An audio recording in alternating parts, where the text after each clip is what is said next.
Hi everyone, thank you very much for stopping by and returning to the old world. Now with a bit of luck, the recording of the next Tale of Many Gamers update should be just around the corner. And I've spoken over the last few months regarding the collection and playing of an Empire of Man army in Warhammer the Old World.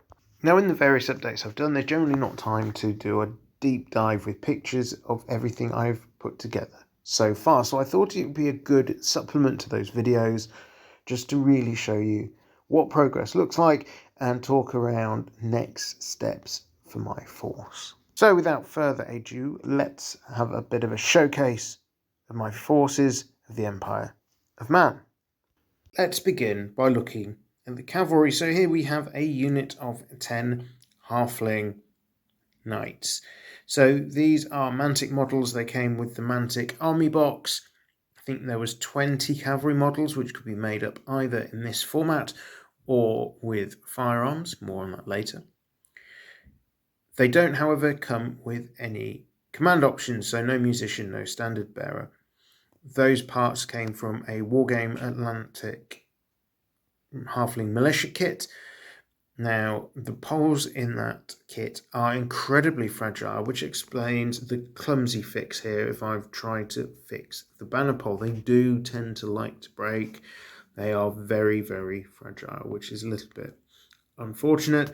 The musician, which you can see here, also has his arm coming from that particular kit. But overall, these were a fairly straightforward kit to put together and paint. They've done all right on the tabletop as well, so no real complaints here. Moving on to the other unit of mounted knights. These are 9 knights from Fireforge Games. They are the Knights Templar kit, which comes with a dozen models, the other 3 being used as characters. These are pretty much the latest complete unit addition to my force. Have taken to the field once. Not exactly covered themselves in glory, but allows me a double knight combination, which when used with the drilled special rule does mean I can very easily fill out that core tax. Rounding out the cavalry arm of my force, we have 2 units of halflings with firearms. I'm using these as outriders, so hopefully some of you will have seen the video where I talk about the light cavalry options of the Empire. Originally, when I'd been conceiving my list, I was going to use these guys as pistoliers, but looking at their rules, they just aren't effective enough. And with the impetuous special rule, I wasn't a fan and didn't really fancy taking them like that. Using them out as outriders, however, they have become one of the absolute mainstays of my list. They are superb chaff clearance. They can cause absolute carnage with a decent dice roll. The number of shots they put out, 15 per unit, with ballistic skill 4, 5 for a unit champion. It's just so effective, and I wouldn't leave home without them in my Empire list.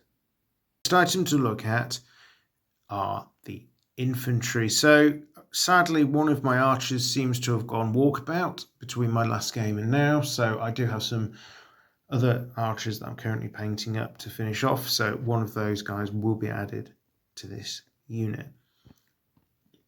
Very cheap unit, skirmishing, able to vanguard, protection for other units, just getting in the way, getting around other units, ease of mobility, a lot of things going for them when they're pretty low cost, and help when combined certainly with 2 units of knights. They just round off that cortex pretty nicely. Don't kill a lot, but they're pretty useful as a unit, I think. Now we turn to the main unit of halfling infantry, a unit of 20 spearmen with full command. Again, the banner pole and the musician arm come from the Wargame Atlantic kit. This one hasn't broken, which is a bit of a miracle.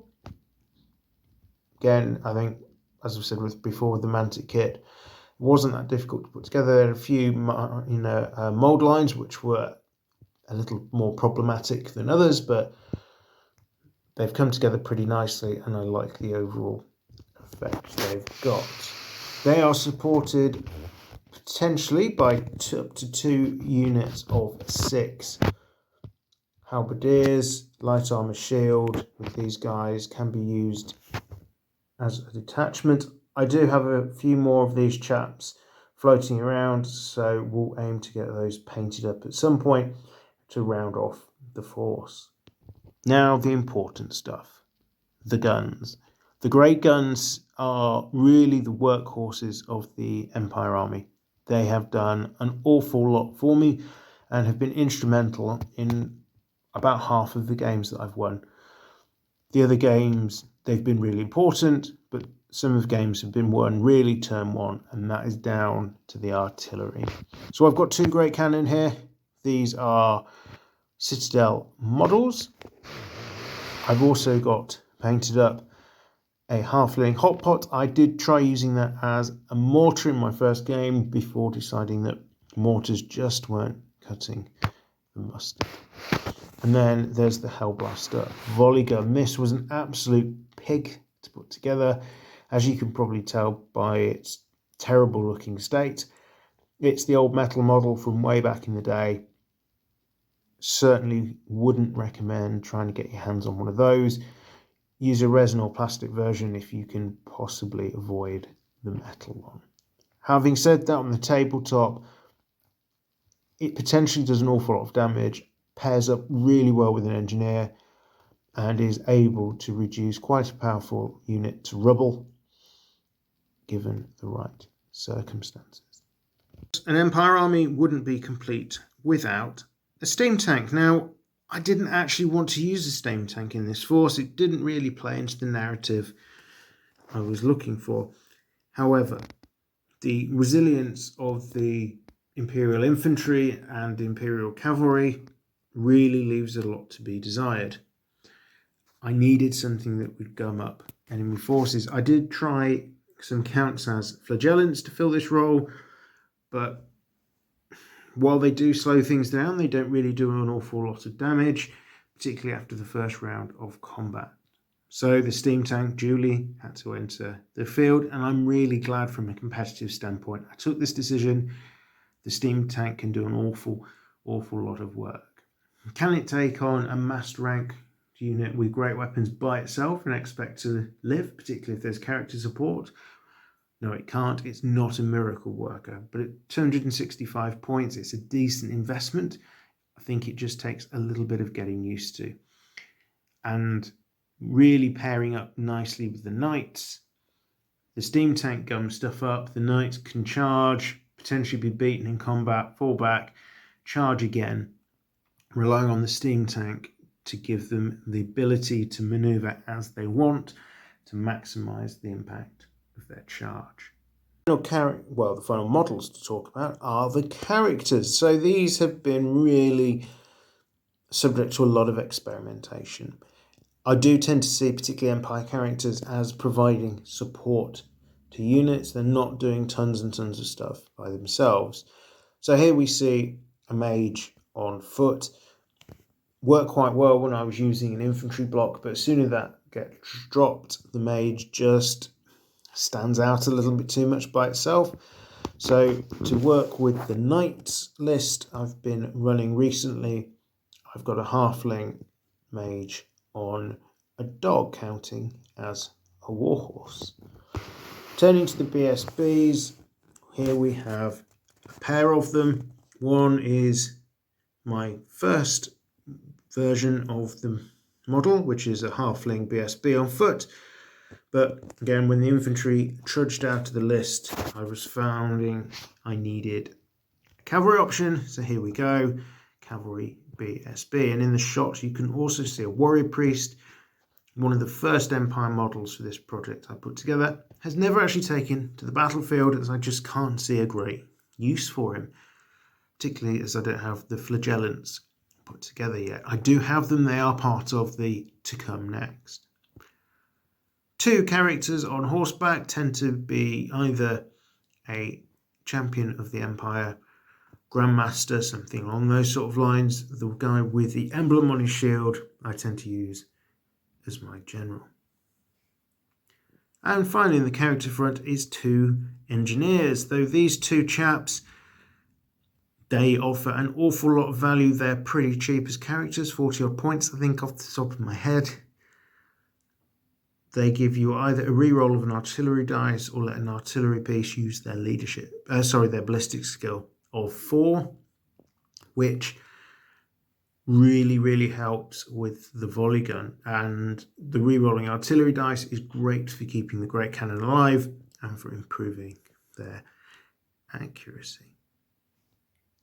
So what do next steps look like? Well, I really have the basis here for the force I'm intending to take for my 2,000 point tournament at the end of June. It's probably going to be based around the knights. These, and of course, the massed artillery. I do have 20 flagellants. They need assembling and painting. They are from Highland Miniatures. So I'll be interested to see how they get on. I have done some of their Slayer models before and really liked what I was able to finish up with.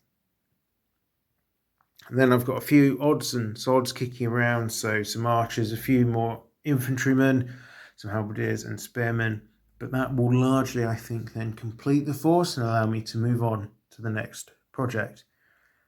And just while we're panning through the force, if any of you have noticed there's now 5 halfling archers, that's because the 5th one turned up. It was hiding tucked away behind the engine of the steam tank, and I didn't spot it when I was getting everything out. So they are all here and complete.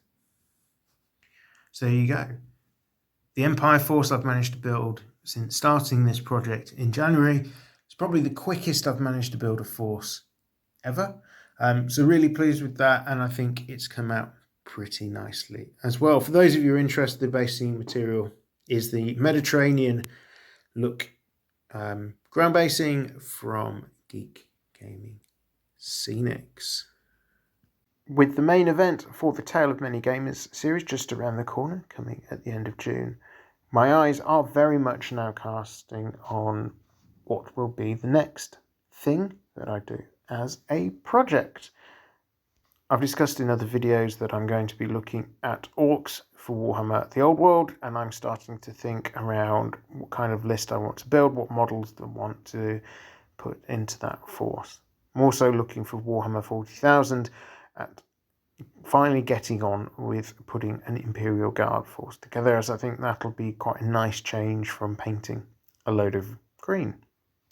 For the forthcoming month, though, until that tournament, I am going to remain focused on the Empire as my main force, and I'm going to try and get as much of the odds and sods models done as I can, and to get the stuff that I've bought but not really found a place for, such as the flagellants, at least painted and ready to go on the shelf, so that if in the future, when the Empire go back out to the battlefield, I'm able to have a few different options about what I would like to use in that particular force when I don't have to worry so much about necessarily being competitive.